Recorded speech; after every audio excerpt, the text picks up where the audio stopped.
The stewards of the realms of men, comparing and contrasting Gandalf and Denethor in J.R.R. Tolkien's Lord of the Rings, renunciation and temptation of the power within Sauron's ring in J.R.R. Tolkien's Lord of the Rings. I'm coming with you. Is Sam the true hero of the Lord of the Rings? J.R.R. Tolkien's The Lord of the Rings, A Tale of the Power of Friendship as seen through members of the Fellowship of the Ring. You guys like long titles. The true meaning of the ring, an analysis of the one ring to rule them all in J.R.R. Tolkien's Lord of the Rings, but at least they're not all on the same topic. Renunciation of power in Tolkien's Lord of the Rings. The unchosen path led by pity and mercy in J.R.R. Tolkien's The Lord of the Rings. Hope and humility, comparing and contrasting Gandalf and Denethor in Lord of the Rings. Differences and similarities of Gandalf and Denethor in the use of power in Tolkien's Lord of the Rings. Great power exemplified by the One Ring to rule them all in J.R.R. Tolkien's The Lord of the Rings. Heroism of Samwise Gamgee, a trial of true character. Consolation, how the reader is consoled by J.R.R. Tolkien's Lord of the Rings. Fellowship in J.R.R. Tolkien's Lord of the Rings. I think I did that one. Unexpected hero, the rise of Samwise Gamgee in Tolkien's Lord of the Rings. The stewardship of Gandalf and Denethor in the Lord of the Rings. The true hero, Samwise the stout-hearted. Samwise the brave, heroism in the fulfillment of duty in the Lord of the Rings. All's well that ends well. Nice little Shakespearean reference. Integrity and the renunciation of power in Tolkien's Lord of the Rings. The stewards and the realms of men, comparing and contrasting Gandalf. And that one I already did.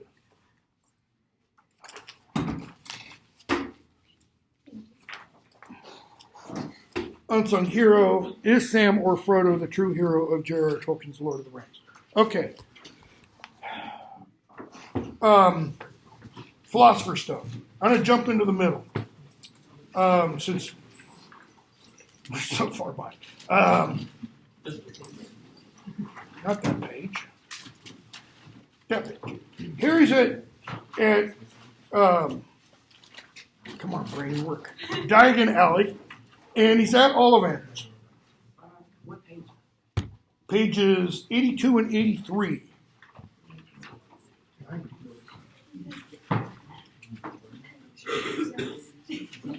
He's at Ollivanders to get his wand, and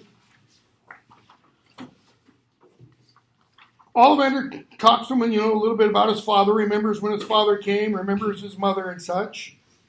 And he says, bottom of 82, it's the wand that chooses the wizard, of course, etc.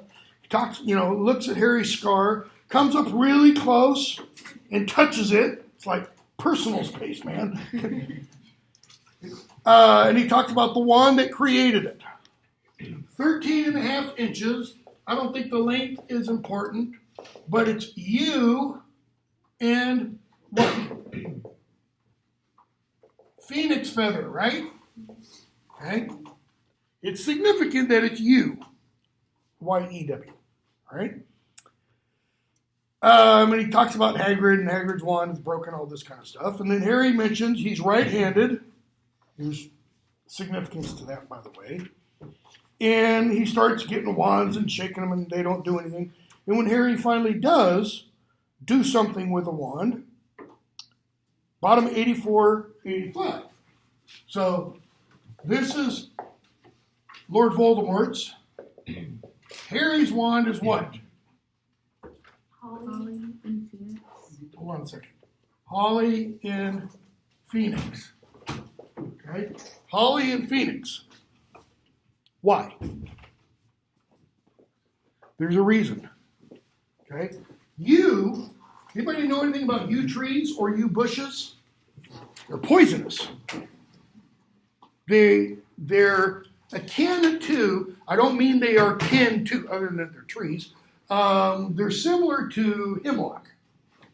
Hemlock's poisonous. It's what Socrates was made to drink by the people of Athens. Okay? So they're poisonous. But there is one animal that can eat them and not die. Deer. Right? holly and phoenix. Okay, notice they both have phoenix. Why? What's the significance of phoenix? Rebirth. Fox later on. What's the actual myth of the phoenix? Well, every 500 years, the phoenix poof on its nest and turns into ash, and out of the little ash, you get the, and the phoenix grows. It lives for 500 years and poof, okay? So it's an image of rebirth, of resurrection. In the Middle Ages, you've got all kinds of iconography of Christ as Phoenix, or Phoenix as Christ. In fact, if you go to Stratford-on-Avon and go to Shakespeare's church, Trinity Church, at the altar, at least this was on the altar several years ago when I was there with my family, there's this big, huge altar cloth, and the altar is like the size of all these desks put together and about, 3 or 4 feet wide. Huge altar cloth, and on that altar cloth is an image of a phoenix. Okay, so pretty cool. So, death and rebirth, right? Voldemort, flee from death. Okay? Harry, holly. Holly. Anybody tell me anything about a holly bush or holly tree? They hurt. Why do they hurt? Because they'll stab them. Keep going. What do the leaves look like? They're pointed and waxy. Pointed and waxy. They got little points here. Notice what that looks like, by the way. Oh. Kind of. If you put another one there, it's kind of like a crown with thorns. Okay. What else? What kind of tree or bush is the holly? Does it lose its leaves? No, it's evergreen, ever living. All right? What color are its berries? Red. Red. Bright red. All right? So you have a crown with thorns and red berries. In the Middle Ages, this was also deeply symbolic. It was an image of Christ. The red berries, blood. Okay? Even in the South, we have our own kind of tree symbolism, right? The dogwood. Dogwood's got the white blossom and the tip, or pink if it's that, and the tip of each blossom has its own thing, and the dogwood also has berries, okay? Red berries. And it blooms when? Generally right around Easter, okay? So you've got this kind of symbolism going on all throughout the books. I mean, she does this repeatedly, okay? Later on, third book, Harry's going to learn how to do an expecto patronum, a Patronus charm. What's his Patronus going to be? A stag. You doesn't hurt a stag, okay? So, he gets his wand, and we're told, curious, tricky customer, feather, 11 inches, nice, supple. Harry does it, What colors come out of the wand? Red and gold. Red and gold. Why? Gryffindor. Gryffindor colors. And maybe more. Okay. And he says, well, that's curious, cautious, curious, etc. And he says, this wand was made from phoenix feather, and the phoenix that gave the feather for your wand also gave the feather for the one that gave you that scar. So they're brother wands, which becomes really important, book 4 and book 7. Okay? So, and he says, we must expect great things from you, Mr. Potter. Bottom of page 85. How old is Harry? 11. He's just turned 11. I mean, he's like 11 in what? A month and a half. 11 and a month. Because it's pretty soon, September 1st, and he goes off. His birthday is July 31st. Why? Because it's J.K. Rowling's birthday. Oh. That's the only reason, okay? And, I mean, pretty soon he's going to be going off to Hogwarts, okay? And he's being told at the age of 11, we must expect great things from you. Notice, he says, the one that gave you that scar, the person who wielded it. He also did great things. He doesn't mean great morally approval. He's just great. I mean, Genghis Khan did great things. He wiped out a lot of people. Mao Zedong did great things. Stalin did great things. Okay? No moral approval there. Right? Quotations. So, get on the train. Malfoy, bumps into him on the train and such. And what do we see Harry do for the first time? It's going to be part of his character. Buy things. Okay, he does buy things. Share with them. When Malfoy shows up, No. and the two bookends, Crab and Goyle or Crab, it doesn't matter which one you call which. They're interchangeable. They're like Legos. What did they stand up to? He stands up to Malfoy for what purpose, though? Louder. Ron. He's defending Ron. Now, describe Harry physically. Tiny little skinny boy. He's a gangly little twerp, which Malfoy is too. But bookends aren't. I mean, they're like trolls, okay? But he stands up to Malfoy. What does Malfoy offer him? Kind of significant. Friendship. Friendship, and what comes with that friendship? Power. Now, little 11-year-old Draco Malfoy has no power, but he does have what? His father. Connections. Right? It's not bad to be named Malfoy at this point. Okay? Or Malfoy, if you want. So, goes on to school, and we have the sorting ceremony. We hear the Sorting Hat Silly Song, which is essentially what it is on page 117 and 118. But we do hear a couple of things that are somewhat important. The Sorting Hat tells them what kind of people belong to what kind of class or school, house within Hogwarts. So, top of 118. And I'm hoping to get to Chamber of Secrets, so I'm trying to zip through a bunch of stuff quickly. You might belong in Gryffindor, what? Where dwell the brave at heart. So notice, what are we told qualifies or characterizes, and I'm just going to use initials, Gryffindors. We're told they are brave, what else? Daring, Chivalrous. chivalrous, And they have nerve. and they show nerve. Okay? Well, we need to define at least one of these terms. Chivalrous. What's it mean? Like a nightly duty to protect the weak. Knightly duties to protect the weak. It's based upon the medieval code of chivalry, and that medieval code is most perfectly expressed in what's called the Pentecost Oath in the Arthurian stories. This is an oath the Knights of the Round Table had to re-swear every Pentecost. Notice, it's Christian because it happens at Pentecost, the descent of the Holy Spirit. So what's involved in that oath? It's essentially the things Jesus says to his disciples in the book of Matthew, chapter 25, in the parable of the sheep and the goats. That is the parable of the Last Judgment. The sheep, those who are going to go off to heaven, are those who fed the hungry, gave water to the thirsty, visited the poor, helped the poor, visited those in prison, visited the sick, etc. Okay? The goats are those who didn't do any of those things. So the Pentecost Oath kind of codifies that. Knights are supposed to defend the helpless. Okay? They're supposed to help those who are in need. And you get all kinds of Arthurian stories about people who share their food, share their wealth, the whole 9 yards. So Gryffindor is all of these things. You belong there if you have these characteristics. You might belong in Hufflepuff, where they are just and loyal. Notice who gets put right after Gryffindor.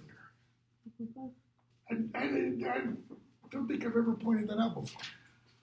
And they are qualified, characterized as having what virtues? Just. They're just, they're loyal, patient, Hardworking. and they're diligent, hardworking. Okay? That's the unafraid of toil. Yeah. So they work hard. But notice, just, loyal, patient. Okay? And they're diligent. They work hard. Who's the most famous Hufflepuff? Think book 4. Don't say anything else. I just gave it away. Cedric Diggory. Okay? In a sense, at least, he's the most famous Hufflepuff.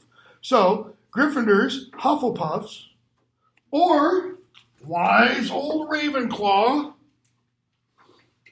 ready mind. Ready means what, by the way? Eager? Alert?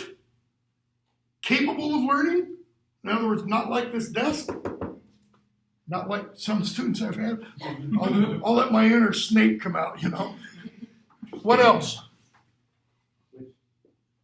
Ready mind, wit, learning, brainiacs, right? These are the people hands up, you know, every time. There are even no hands up. They just answer every question, and they're right every time. Hermione. Hermione. Why is Hermione in Gryffindor?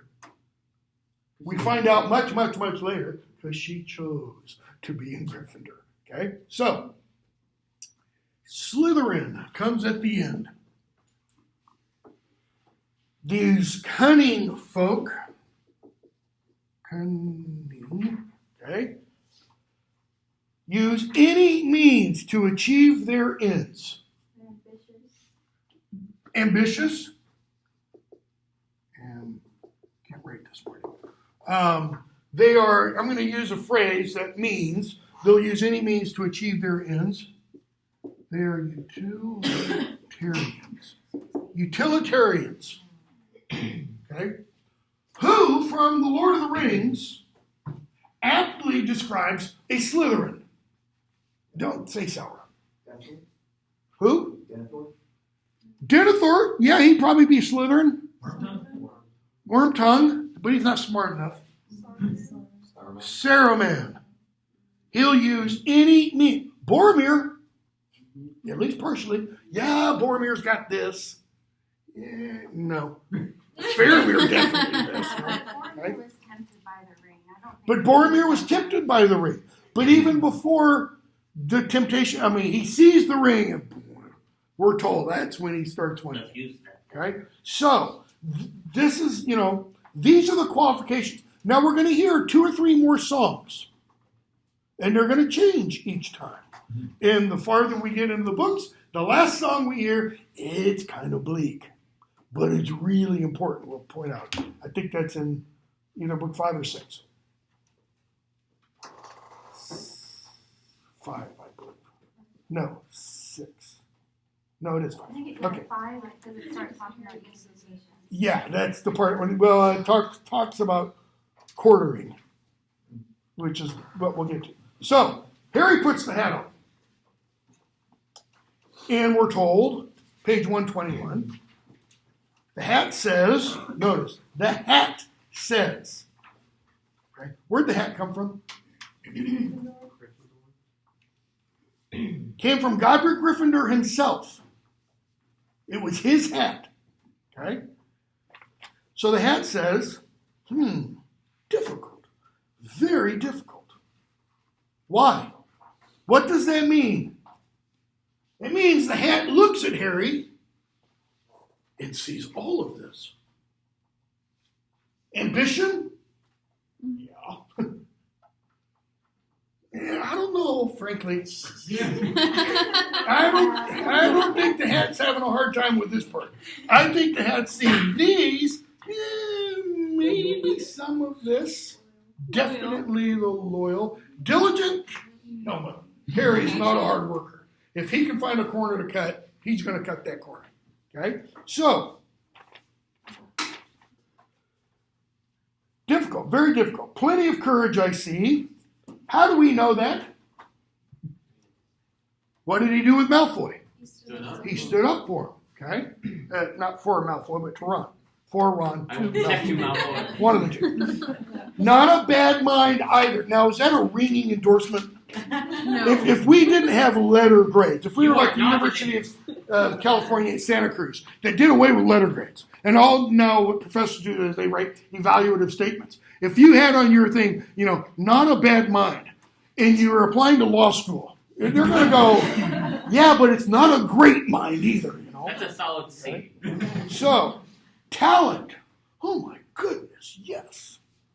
Now, what does that mean? What's talent? It's like natural. Natural ability, raw natural ability. Who was born, seemingly, to play basketball? Not me.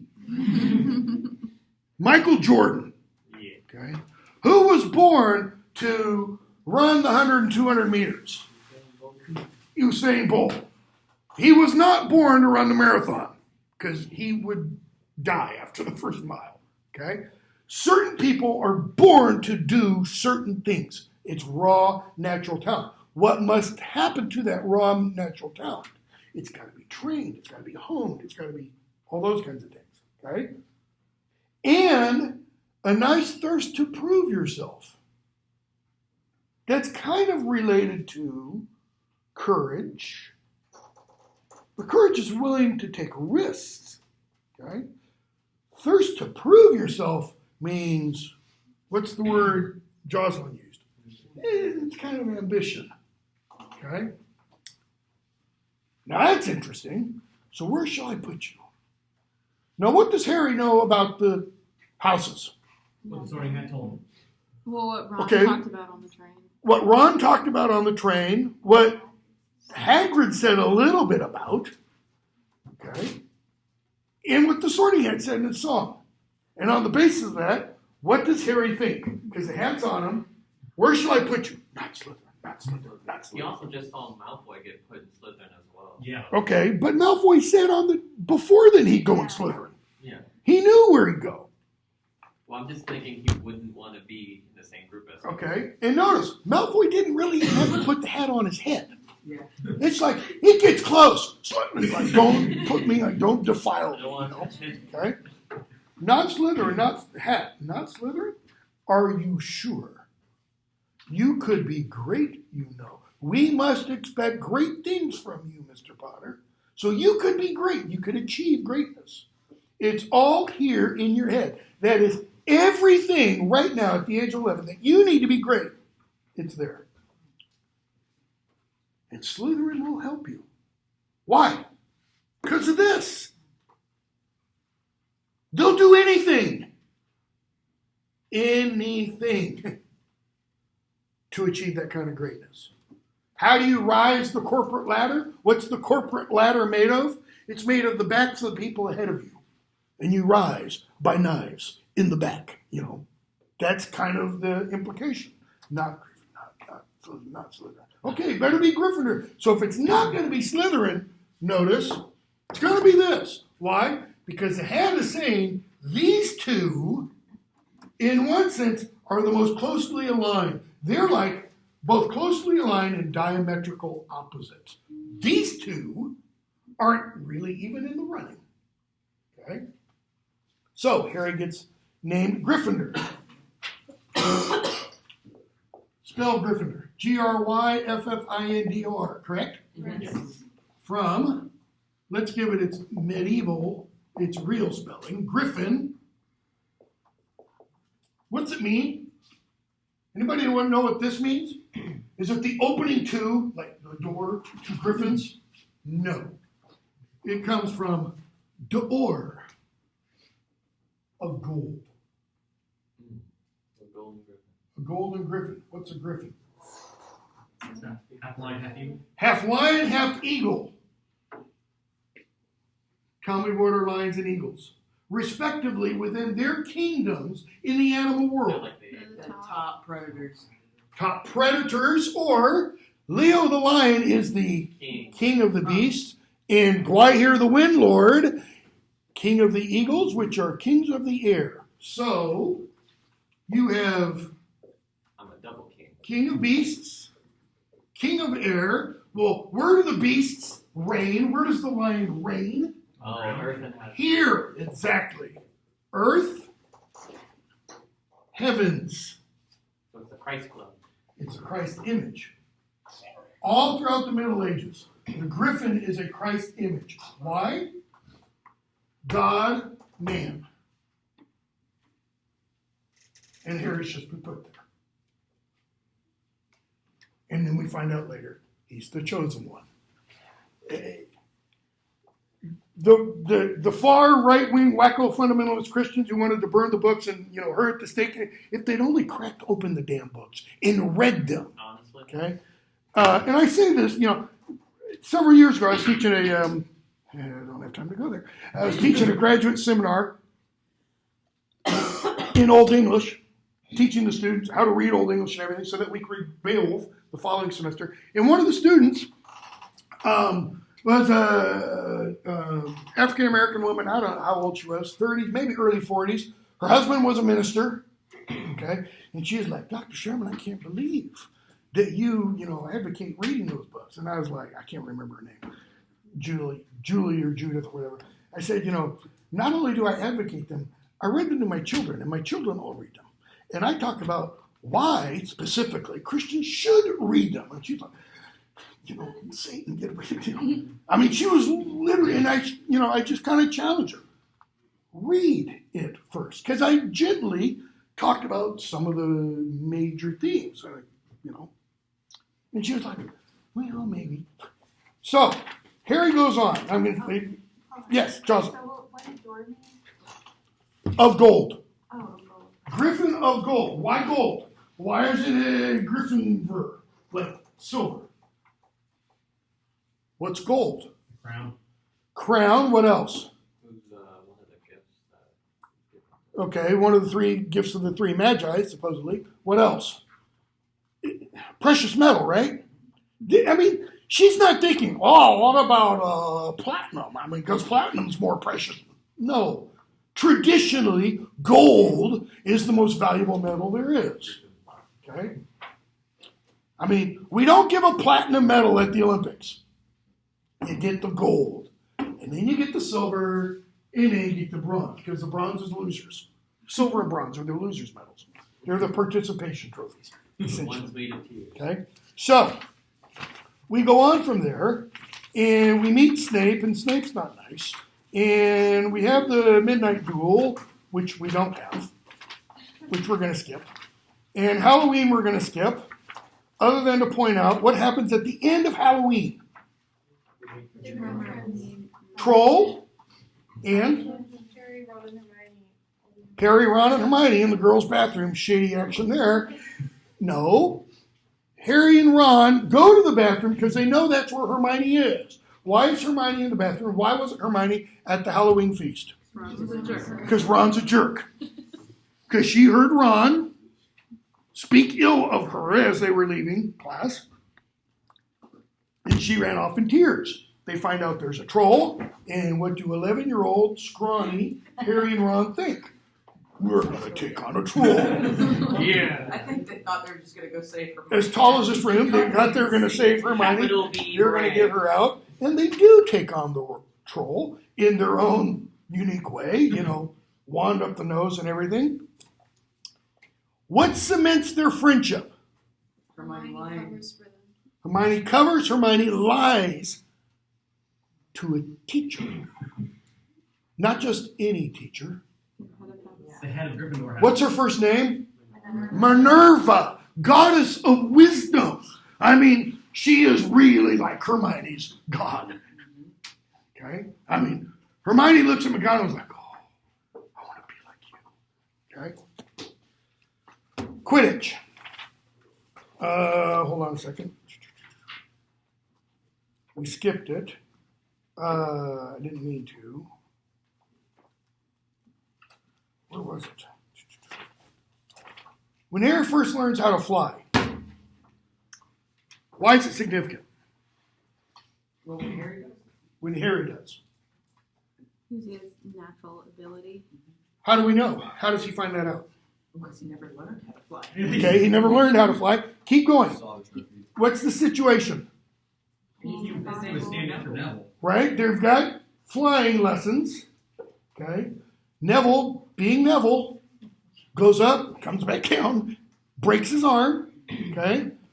And Madam Hooch Interesting name, by the way. Takes him off to the infirmary. And what does Neville drop? His Remembrall. It's like a giant marble. Okay? He drops the Remembrall. Malfoy takes it, jumps on his broom, goes up. Harry gets on his broom and goes up. Does he know how? No. Not really. But what does he discover once he's up? He's good at it. Oh, I'm a natural. Talent? Oh my, yes. Okay? Why does he do that? To get the Remembrall. He's defending, really, the defenseless and helpless. I mean, that's pretty much defines Neville until book 5. Okay? Yeah, until book 5. Okay? And by the way, casting-wise, whoever came up with the idea of casting the guy who became the guy as Neville, sheer and utter genius. I mean, that person must have looked in a crystal ball and said, you will be Neville Longbottom. Because Neville couldn't be more fat, pasty, pudgy as an 11-year-old than he was to become Mr. Hunkomatic, as Neville became. Because poor Daniel Radcliffe, no. Good at 11. 17, no. He's like this tall. He needs to be taller. He could have played Frodo. Okay? Or Merry or Pippin. It would have been better. Okay, so he goes up and he learns he can fly. Malfoy throws it. Harry goes into the dive, catches it. What's he think going to happen as soon as McGonagall calls his name? You're in trouble, Buster. And instead, so he breaks a rule. Stay here. Don't do anything. Breaks a rule. And he gets a reward for it. Massively rewarded. Massively rewarded. He gets to be on the Quidditch team. As a first year. As a first year. And then he finds out from McGonagall, not only was his father a Quidditch player, his father was also a seeker, like Harry is. Okay? But he's the first seeker, first year in over 100 years. It's significant, by the way. It's hugely significant that Harry's a seeker. Because you have to ask, really, from that question, from that moment on, or maybe from the Quidditch match on, what is Harry really seeking? Okay? This is going to be important to when we get to the next chapter, the Mirror of Erised. All right? And I want to pick up with Christmas, 200, 201, and following. So Christmas comes, so half the school year is gone. All right? What's Harry think of Hogwarts so far? Loves it. It's heaven. I mean, it's everything anti-Dursley, right? It's totally strange, and it's totally mysterious, and it's totally abnormal. Okay? He doesn't live in the closet. And he doesn't live in the closet. Abby. Yeah, a little young Frankenstein Yeah, illusion absolutely. there. So Christmas comes. Harry gets gifts, and he's amazed. What's that tell us? He doesn't usually get them. But he even gets one from the Dursleys. Okay?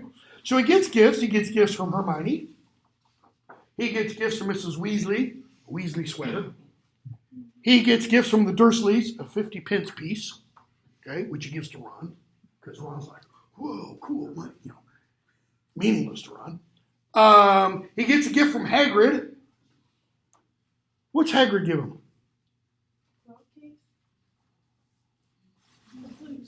The flute. Yes. Hagrid carves him a flute. Okay. Think plot. It's necessary, right? He's got to have a flute later on. The plot won't work without the flute. So how does he get the flute? Oh, Hagrid makes it.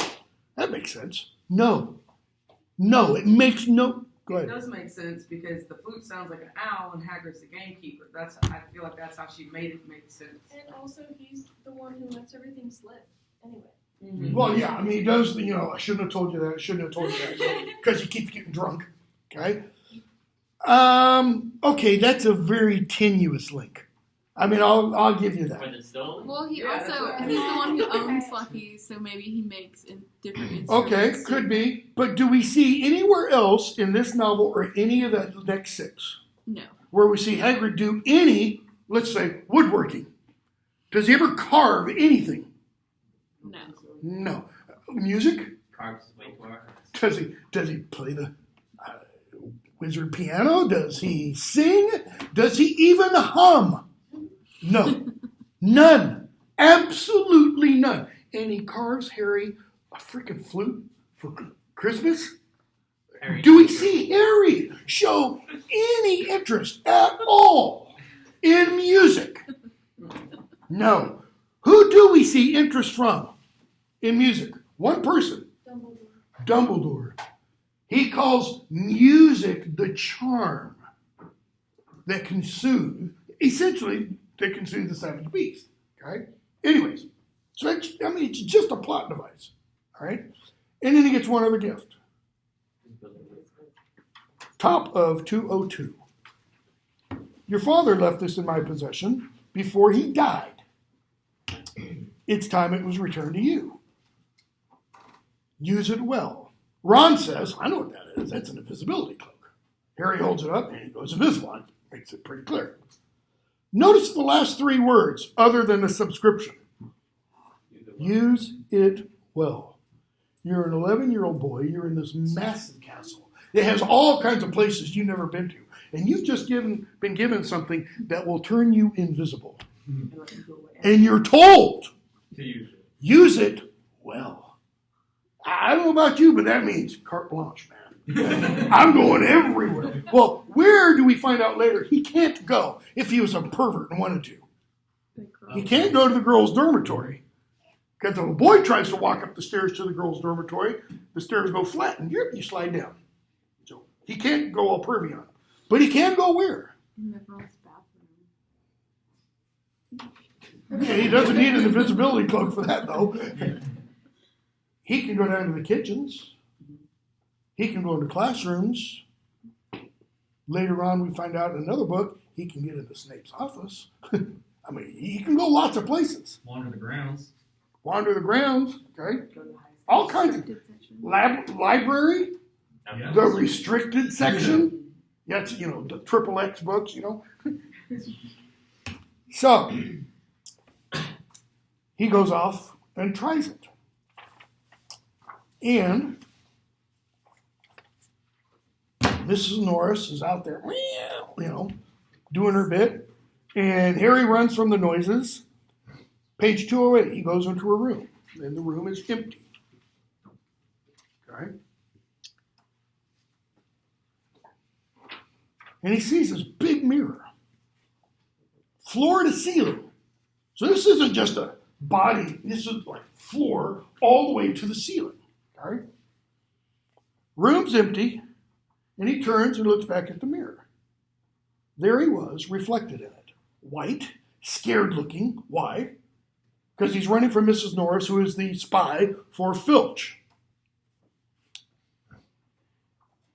And there reflected behind him were at least 10 others.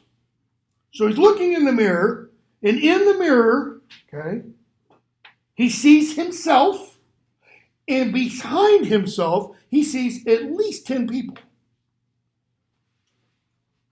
But there's nobody there. So he turns back and looks at it. Or were they all invisible too? Was he, in fact, in a room full of invisible people, and this mirror's trick was that it reflected them invisible or not? Now, notice the particular language that's used here could imply that it's merely this room that has invisible people. And the trick of this mirror is it reveals the invisible people in this room. So take the mirror someplace else, and it just shows you what you see, not invisible people. That's one possible reading. So, he looks in the mirror again. Now he notices a woman standing right behind his reflection. Notice where we get this idea that he didn't notice her at first. He sees the mass. He sees all the faces. Turns, nobody there. turns and looks back, and now he sees right behind him, there's a woman. And she's smiling, and she's waving. Okay? The implication is, she wasn't smiling and waving before. Now she is. So what's happened within a few seconds? Something in the mirror waves and smiles. That is, something in the mirror realizes something outside the mirror has happened. Okay? He still looks. He's still looking at the smiling, waving lady, but he reaches out like, hello, are you there? If she was really there, he'd touch her. What's meant by really? If she were physically there, he'd have touched her. Their reflections were so close together, but he felt only air. She and the others existed only in the mirror. She's a very pretty woman. Dark red hair. Why? Surmise. Just a guess. Whose hair he ended up marrying? Dark red hair. Okay? Dark red hair, her eyes, and Harry thinks her eyes are just like mine. Which he keeps getting told. Famous little quote, don't say where it's from, who it's from. Look at me. If you're familiar with it. Okay? Harry thought, edging a little closer to the glass. Why did he get closer? To see clearer. Bright green. Same shape. But then he noticed, then implies what? It's an adverb of time. Then he notices she's crying. So when she's doing this and smiling, she's not crying. As he moves closer, and after he's done this, now she's crying. Why? Bingo. She, in the mirror, knows Harry can see her. Because he's done this, and he's moved closer. Smiling, but crying at the same time. Smiling, happy, crying, not tears of sorrow, tears of joy. And the tall, thin, first time we're told about him, the tall, thin, black-haired man standing next to her as Harry watches, puts his arm around her. Why? He's consoling her. He wore glasses, and his hair was very untidy. And his hair sticks up in the back, just like Harry's. He was so close to the mirror now that his nose was nearly touching that of his reflection. Why might that be important? Let me back up. Are any of you familiar with any other stories that feature mirrors other than Lord of the Rings Mirror of Galadriel? And Galadriel says, don't touch the water.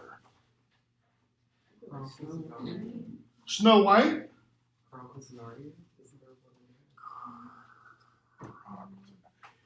Yes, there is not Chronicles of, I don't think there is in Chronicles of, yes, there is in Chronicles of Narnia.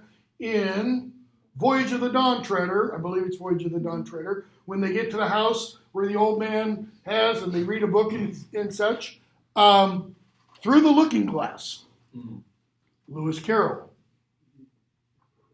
Okay? Who Tolkien mentions, by the way, in the fairy story essay.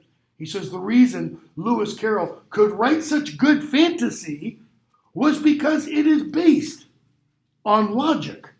Lewis Carroll, in case you didn't know, was a geometry professor at Oxford. Okay? You don't get more logical than geometry, which is why I don't like it. So, he's not touching the reflection, he almost is. Mom? Dad? And they just look at him smiling. Now, why does he say mom and we get a question mark? Mom? He's never seen Dad? a picture. Because he's never seen them. No pictures. He has no idea what his parents look like. And slowly, Harry looks at the other faces, and he sees what? Other eyes like mine, other hair like mine, other knobby knees like mine. Apparently, some are wearing shorts.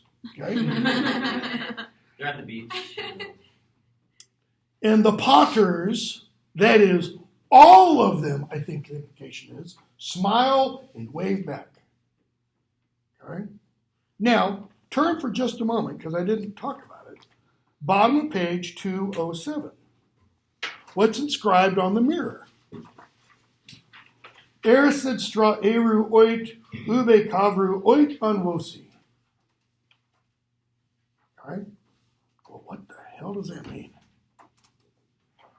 Do what Tom Riddle does in the second book with Tom Marvolo Riddle, or similar to what he does.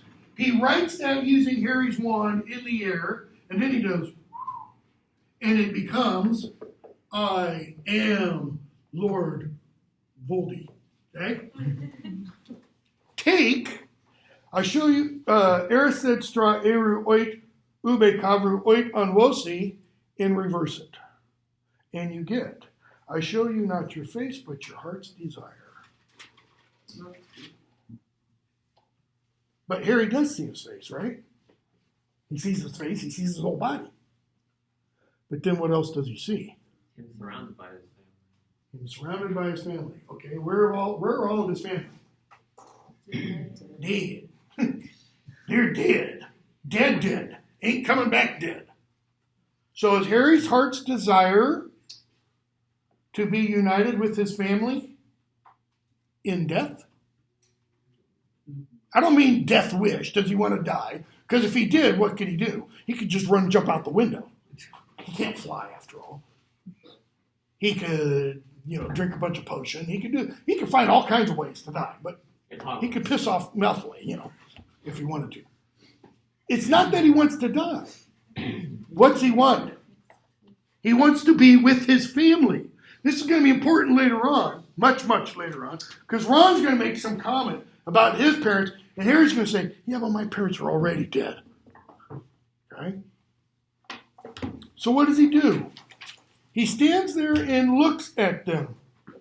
And then I'll come back. Why is this scene important? I think it's because it's like the first time you see like how lonely he is. 'Cause Okay. so far he's just been having a good time, and now it just kind of brings you back to the reality of who he is in his past. I love that. He's just been having a good time. I mean, Hogwarts is like Disneyland for Harry.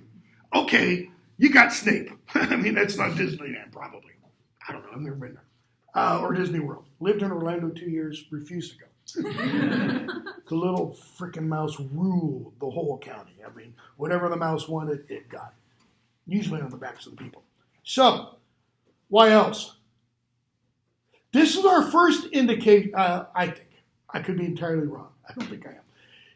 This is our first indication that maybe there's more than just what we see. Because remember, Harry looks and says, well, maybe the room is full of invisible people. And then he does this. And they're not there, but the people in the mirror see him doing this and do what? React. They react. In other words, what's in the mirror is not what? An image. A reflection. Keep going. Use a different word than reflection. A reflection of Harry's insides. Desire. It's not a projection. It's not a projection. How do I know? How many of you want to see your parents cry? I've seen my parents cry before. My kids have seen me. You don't. You don't want to, even tears of joy, you don't want to see that. Right? And Harry sees that. And then he sees his father, it's okay, it'll be okay. Well, how's it going to be okay? We're still dead. He's not. And what do they know assuming for the moment this really is James and Lily Potter, okay, assume for the moment, just kind of hold that idea in abeyance, that this is really them, not some weird projection, okay? Because we're going to see these images again. That is James and Lily in book 4. And in book 4, Harry's going to be told by Dumbledore, oh, those were echoes. Those were echoes of their real selves. You didn't really see X person, I'm not going to name, come out of Voldemort's wand. That was an echo. Well, I don't know about you, but every time I've heard an echo, I go to a canyon, I yell out a word. It doesn't come back and start reading me the phone book. That is, it doesn't say anything that echo. The oh. It merely is self-auto-repeat. What happens in that book is not self-auto-repeat at all. All right? So, Harry goes back. He tells Ron. Next evening, Harry and Ron go out.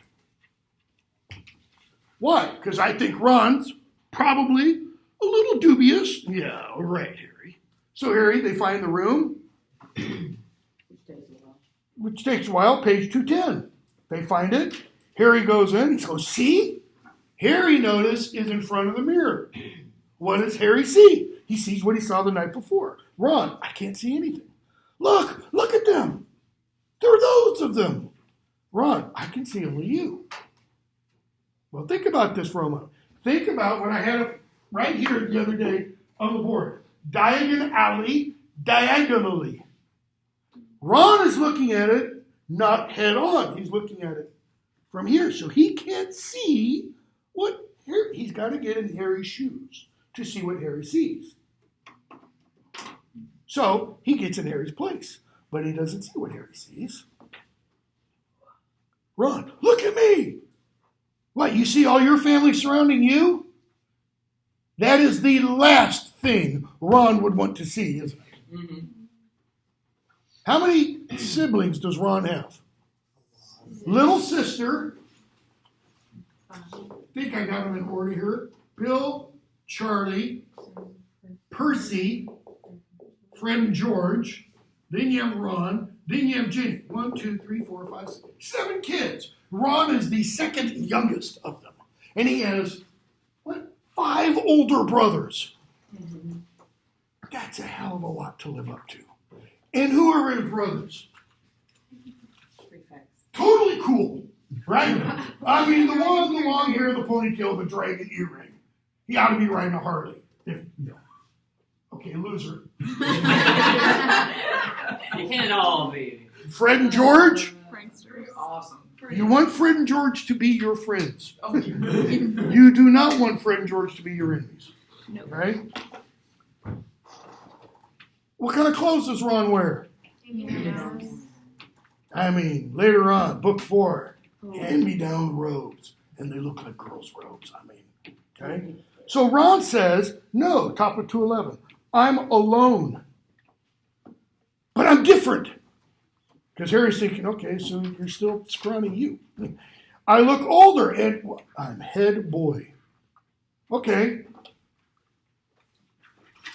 They don't get head boy. Prefect. They're perfect. These two quit school. I mean, dropouts. We won't talk about it. Other than I just did. Yes. So, yet. Harry, what? Now, I don't know about you, but I read that what, and I'm not reading the what in light of what comes in the next 6 novels. I'm just, Harry's like, what? You? You gotta be kidding me. I am. I'm wearing the badge like Bill used to, and I'm holding the house cup and I'm Quidditch captain too. Yeah, Percy, bookworm. Fred and George, they played Quidditch. Charlie. I don't remember if Bill and Charlie did. Charlie plays with dragons. Pretty cool. Well, Right? Charlie was the seeker. Yeah, you're right. Okay, thank you. Quidditch captain 2. Ron tears his eyes away and looks at Harry. Does this tell the future? Please let there be a God, and please God. How can it? All my family are dead. Hello? This is why I said, not a Ravenclaw. Okay, so all of Harry's family's dead. What's needed for Harry to join them? To be unliving? That could happen easily. Won't take much. Let me have another look. Ron, you had it to yourself all last night. Give me a bit more time. You're only holding the Quidditch cup. What's interesting about that? For Ron, who has nothing, because Harry doesn't really understand the quote-unquote value of Quidditch. He'll come to learn it, okay? What ultimately, jump to the end, not this, 7. What ultimately is the value of Quidditch? Let me rephrase and not one of the things that Harry has at the end of book 7. I mean, just the game, the sport. There is none. It's unimportant. Why? Because it's a freaking sport. In the grand scheme of things, it's not important. Okay? For Ron, at 11 years old, yes it is. Because holding the house Quidditch cup for Ron at 11 years old is like holding what? Heisman Trophy, the Super Bowl cup, Stanley Cup. Pick your sport, pick the cup. They hear a noise. Notice, don't push me. Ooh, little trouble in paradise. They hear a noise and they run. Harry goes back the next night. 2:12, 2:13. He goes in. He sits down in front of the mirror. He sees his parents. He sees grandfathers, etc. Nothing to stop him from staying here all night. Except, so, back again, Harry. He hears a voice from behind him. He's like, there are invisible people. And there's Dumbledore, sitting on one of the desks by the wall. Harry must have walked straight past him. I didn't see you, sir. Strange how nearsighted being invisible can make you. Now think about that for a moment. Nearsighted, meaning right here. You can't see something over here and over here. Why? Because you're focused on yourself in your own invisibility. Notice, was Dumbledore invisible? No. So, you, like hundreds before you, have discovered the delights of the Mirror of Erised. I didn't know it was called that. But you've learned what it does. What's Dumbledore doing? What's his position at Hogwarts? Headmaster. Headmaster, which means head what? Magister. Teacher. Head teacher. He's teaching. Every interaction Dumbledore essentially has with Harry, it's a teaching opportunity. So he doesn't waste any of them. So you know what it does? It shows me my family. And it showed your friend Ron himself as head boy. Well, you know about that. I start looking for cameras and I don't need a cloak to become invisible. Okay. What? He's spying on them every night. He's been sitting in that room watching them. That's creepy. Every night? Was he there the first night? No. We don't know. What is creepy, I kind of agree with Johnson. What is creepy is now learning Dumbledore can make himself invisible without an invisibility cloak. Is he part Hobbit? Because they can kind of... It's very interesting, especially when we find out who gave Harry the invisibility cloak. Dumbledore. So why did he need it? I don't answer that question. So, Can you tell me what the Mirror of Erised shows us all? Notice, Harry saw one thing, Ron saw something. They're totally different. Dumbledore says, but what it showed you both is the same thing. So what does it show us, Harry? He doesn't have a clue. Why? Because he's not in Ravenclaw. Let me explain. Happiest man on earth would be able to use the Mirror of Erised like a normal mirror. That is, he would look into it and see himself exactly as he is. Does that help? No. Not to Harry. It shows us what we want, whatever we want. Put that in connection with what Dumbledore just said. If he's the happiest man on earth, he can't want anything. In other words, he has reached the state which in the early church fathers called apatheia. Modern English, apathetic. Apathetic, however, does not mean what this means. Apathetic means what? Whatever. It's literally what whatever means. When someone says, you go, whatever. Whatever means F off. I don't give a damn. Apatheia means, however, to be passionless. Passionless. To not have any desires. All right? Be totally at peace. To be totally content. We're gonna see a moment in book 4 when Harry's gonna have a brief experience of this. Anybody remember when? It's when Mad Eye Moody tries to put Harry under an Imperius curse. And all he feels is bliss. Pure, sheer bliss. Why? Because at that moment, there is no I.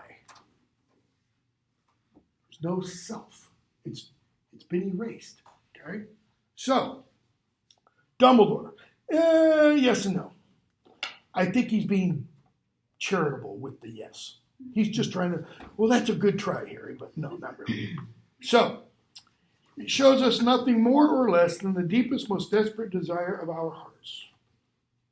You, and so he tells Harry, he interprets for Harry what Harry saw. One big thing to keep in mind. And you might disagree with this entirely, and that's fine. Dumbledore isn't always right. Okay? I mean, he's not omniscient. Clearly, as we find out in book 7. But he's not always right either in his interpretation of things. And the rest of the novels, or portions of the novel, will kind of make that clear. That he interprets things according to what he knows and understands and sees. And as Dumbledore himself will say, he knows and understands and sees much, much more than most people. So he's usually right. But there are times when he's wrong. Okay? So, you have never known your family. You see them standing around you. So the deepest desire of Harry's heart, Dumbledore says, is to be connected with his family. But if we take it literally, it means to be connected with his family in death, because he can't any other way.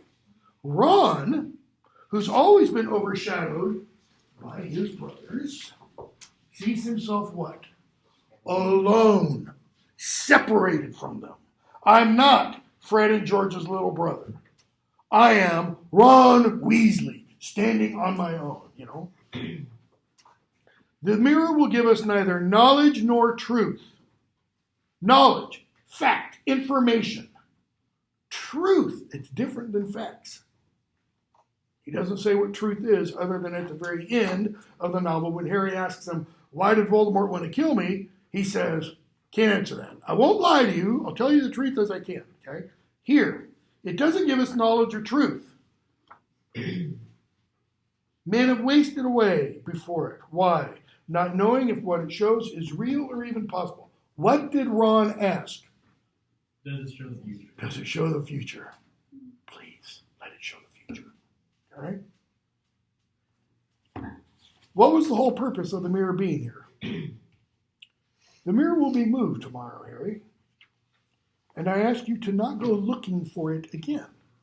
Well, he wasn't looking for it the first night he found it, was he? He's trying to get away from Mrs. Norris and Filch. Look at the next sentence. Teaching, huge, big teaching. This is grand chess master moving the pieces on the board. If you ever do run across it, you will now be prepared. Prepared for what? For knowing how it works. Okay? How does it work? It shows you the deepest desire of your heart. So if you ever look in the mirror again, Harry, what will be the deepest desire of your heart? It does not do to dwell on dreams. What are the dreams? His family. And forget to live. What happens if Harry dwells on his dead parents and knowing how they died? He won't live. He won't go on. Or he'll have a pale imitation. He'll have a nearly headless Nick kind of life. Okay? Well, he already has sort of started to be like that because he starts to not care about anything else and just seek out trying to spend as much time as he can in front of the mirror.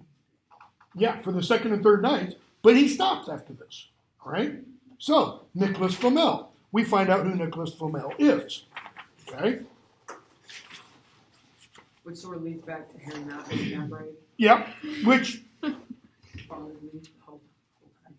who was Nicholas Flamel? Dumbledore's partner in crime, discovered, the 12 uses of dragons, whatever, and all that kind of stuff. What else? He was real.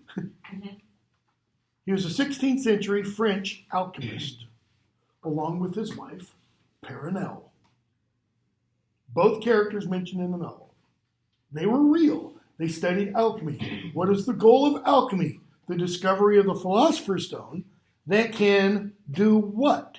Turn any metal into pure gold and create eternal life. Turn any metal into pure gold, which, by the way, we can do. It's physically possible. It's just inordinately expensive. It's cheaper to go dig up the gold. Okay?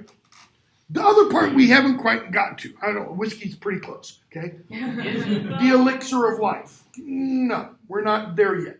All right? That's the surface level of those. What is it really about? I shouldn't be talking about this yet, but I will. Let me think about it. It's about transformation. Going from one state to a higher state. Both of those. Okay? The elixir of life is about going from a state of mortality to immortality. This is about going from a physical to a spiritual state. Purification, refinement. I mean, that's what the real alchemists were looking for. They weren't looking for money. Okay? So, go on. We're going to skip Norbert. Forbidden Forest. So why are they in the Forbidden Forest? Why are Harry and... I always get mixed up. Harry, Neville, Malfoy, and Hermione in the forest? Bro. Why do they have detention? Because they're all caught in Norbert. They're caught with Norbert. Okay, well, they get Norbert off. Malfoy's caught because he's, following them and stuff. So they get detention. Detention in the Forbidden Forest with party. Yep. I mean, wow. It's such a weird detention. Okay. We see the same kind of detention later on, but we'll talk about that later. Okay, so what do they have to do in the Forbidden Forest?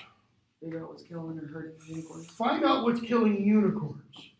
Unicorn blood, Hagrid says, very precious and such. So Hagrid divides them up. We get Harry initially paired with who? Hermione, 3 H's. And we get Neville, Draco, and Fang together. Not a good group. So why does Hagrid break up that group? Because Draco plays a joke on Neville, shoots up red sparks, etc. So he says, okay, we're going to break this up. So we do this.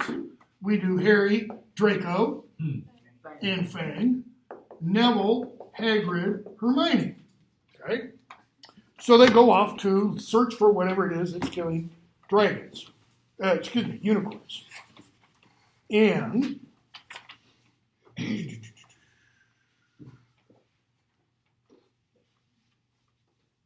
page 255. Harry and Malfoy with Fang kind of behind them. Fang's not a courageous dog. They go deeper and deeper into the forest. And we're told, in a clearing up ahead, they've seen splashes of unicorn blood. Because it's silver and it shines. They've seen splashes of unicorn blood. And there's a clearing. And Harry says, look! And we're told he puts his hand out to stop Malfoy. Why? Because he's a protector. Notice, it's instinctive for Harry. He doesn't go, look, Malfoy, you go first. Like in the Indiana Jones where, Sala goes, look, Indy, you go first, He stops Malfoy. Malfoy is Harry's what?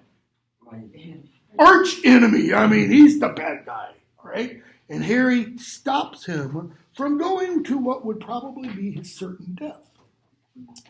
Okay? And they see whatever it is that is there. It raises up. Harry goes. Malfoy screams, runs with Fang. Okay? And Harry's rescued by Hagrid. Centaurs. Okay? Firenze, who we'll see later. And Firenze puts Harry on his back. They ride away a little bit. Bane and Ronan come in. They don't like Firenze giving Harry a ride on his back. And Firenze has an argument with Bane and Ronan. All right? Bottom of 257. Do you not see that unicorn? Firenze bellows. I don't know. I'd kind of like to hear a centaur bellow. Mm-hmm. Lungs of a human and probably horse. Be pretty cool. Do you not understand why it was killed? Or have the planets not let you in on that secret? I set myself against what is lurking in this forest. Bane, yes, with humans alongside me if I must. That is, he's saying what? I become allies with humans against this thing. What are humans to centaurs? Kind of enemies. So the enemy of my enemy becomes my friend. Okay? Not for Bane. So they keep arguing. Harry and Firenze ride off. And Firenze explains why it's significant that something is slaying a unicorn and what you can use unicorn blood for. He says it'll keep you alive at a terrible price, bottom of 258. You will have a half-life, a cursed life. Harry, who'd be that desperate? I mean, if you're going to be cursed forever, death's better, isn't it? What's he mean by death's better? There are some things that are worse than death. He's 11 years old. And he realizes that. Okay? Firenze, it is. And I think Firenze, if he had hands, he's got hooves, he probably does. Yeah, he's got arms. Yeah, way to go, Harry. That's a good response there. You're a bright one. That is, you can be taught, So do you know what's hidden up in the school? Sorcerer's Stone. How does Harry know about the Sorcerer's Stone? He puts two and two together. They saw the Daily Prophet about the thing that was stolen from Gringotts, the thing that was stolen from a particular vault, and he was there with Hagrid and all that kind of stuff. Philosopher's Stone, right? Notice teaching. Can you think of anybody who has waited many years to return to power, who has clung to life, and he's like, Hitler? No. Satan? No. Do you mean? And Hagrid shows up. That Voltaire guy. Okay. So, he tells Harry and Hagrid, bottom of 259, the planets have been read wrongly before now, even by centaurs. I hope this is one of those times. What's he talking about? The planets have been read wrongly. What does Hagrid ask the centaurs questions? Every time, what question does he ask? Every time he runs into it during this chapter. You seen anything? Seen anything out of the normal, out of ordinary? And what's the response? 3 times. Mars is bright. Mars is bright. He's like, yeah, closer to Earth, please. Why? Why is Mars bright? Alchemy. Mars is ascendant. Mars is gaining in power. If Mars is gaining in power over the Earth, war is about to break out. Okay? So, Harry goes back up to his room, and there's the invisibility cloak, just in case. Okay? Through the trap door. Harry puts 2 and 2 together after a while, okay? And he tells Hermione and Ron, page 270, he's got to save the Philosopher's Stone. I'm going to keep making that stupid mistake. Page 270. Hermione, you can't. You'll be expelled. Now, for Hermione, being expelled is what? The end of the world. Okay? Most horrible thing in the world. Look at Harry's response. Hopefully I can do this in 10 minutes. So what? So what if I'm expelled? What does being expelled really mean? Back to the Dursleys. Don't you understand? If Snape gets hold of the stone, because he's assuming it's Snape, Voldemort's coming back. Oh, he said the name. Haven't you heard what it was like when he was trying to take over? What has Harry heard of what it was like when Voldemort was trying to take over? Heard. Not read, heard. Everyone was scared, but we've not, within the course of the novel, we've not heard anything about that. Literally, we've not heard, other than the little bit Hagrid said when Harry first met Hagrid. I think Hagrid, being a giant person with magical powers, being terrified to even say his name is why Harry's like, Okay. Problem. Well, that and like everyone treats him like he's this little, like he's their savior. Well, I mean, he is what? The boy who lived. Like, he could kill him. How come he couldn't kill you? There's something about you. Okay? Who would have read and known all about that? She's read every book in existence, you know. There won't be any Hogwarts to get expelled from. He'll flatten it or turn it into a school for the dark arts. Losing points doesn't matter anymore, can't you see? You think he'll leave you and your families alone if Gryffindor win the House Cup? That is, you think Voldemort's going to go, damn it, they got the House Cup. I got to back off, you know. I was going to make a political comment, but I won't go there. If I get caught before I get to the stone, I'll have to go back to the Dursleys and wait for Voldemort to find me there. It's only dying a bit later than I would have because I'm never going over to the dark side. There's a whole lot there to unpack. And there's a whole lot there to unpack that Harry shouldn't know about. What's he mean? I'll have to wait for Voldemort to find me there. He knows Voldemort's coming for him. How does he know Voldemort's looking for him? I'm assuming the woods. Has anybody told him that? Hagrid didn't tell him that. Hagrid says he tried to kill you because he's just trying to make a clean job of it. No witnesses. He's a baby. Anywhere in the course of the novel, has anybody come up going, Harry, Satan's out to get you. He wants to kill you. You're the only one who can stop. Nope. Well, I mean, in the force, though, he was rushed, and friends did tell him, like, that was Voldemort. He would have killed you. Well, Friends alludes to things. He doesn't say. Well, Okay? he does specifically call out the fact that it's Harry Potter specifically on his back. Because True. Jane was like, you have a human on your back. He's like, this is no human. Yeah. This isn't any regular, this is Harry Potter. Does Harry understand that, though? Does Harry understand? Does he put everything together?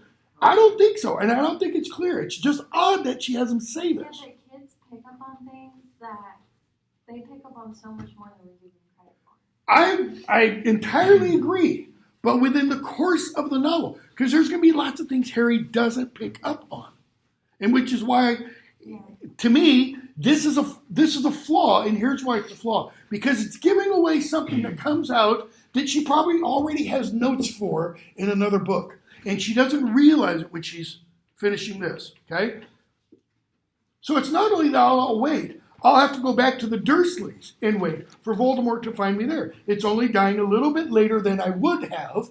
Would have meaning here now, or when I was a baby, because, and here's the other part, I'm never going over to the dark side. Who asked him to?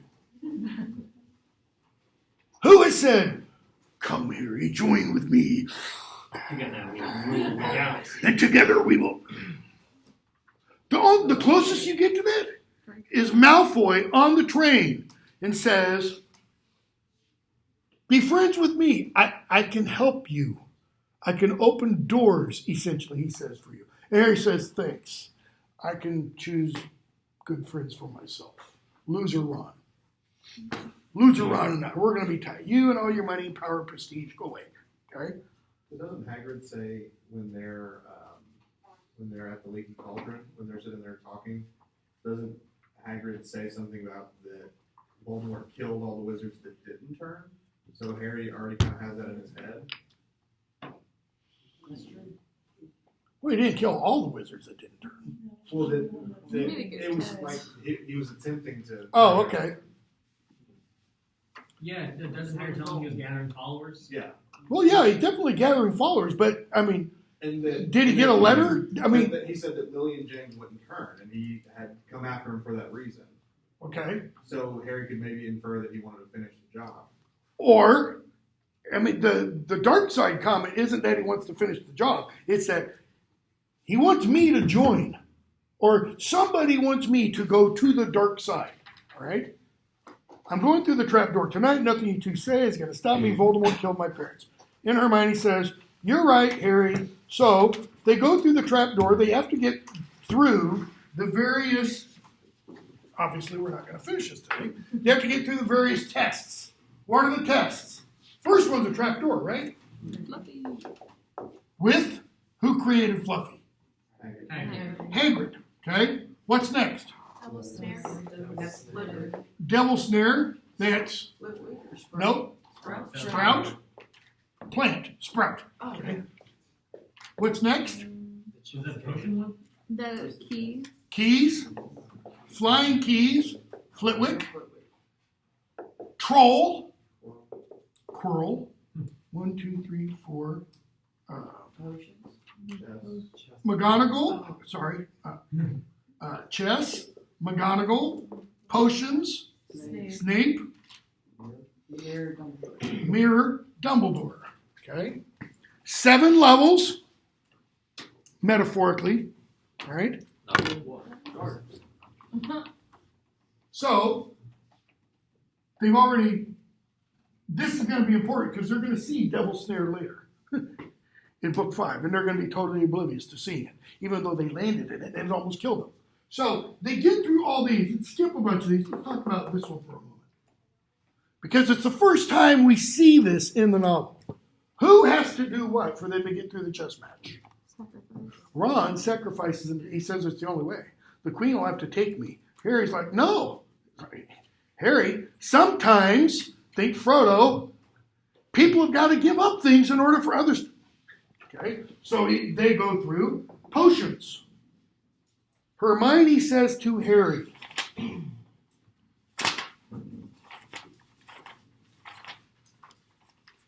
286-87. She runs up, gives him a big old hug. And he's like, Hermione, stop. You're a great wizard. I'm not as good as you. Books, cleverness. There are more important things. Friendship, bravery. What's the difference between books and cleverness and friendship and bravery? Well, anybody can read a book. Not everybody can be brave. Not everybody can show friendship. The real magic in this book has nothing to do, as Snape put it, with waving a wand saying a silly phrase like Wingardium Leviosa. All the charms, by the way, bad Latin. They're just bad / made up Latin. A lot of people, my terminology, wackos, think, oh, it's the occult. Not the occult. Unless you're saying Latin is the, and for a lot of people, Latin is the occult. It's the hidden, Oh no. You can take years and years and still not get it. Okay? So, Harry says, you drink first. Why?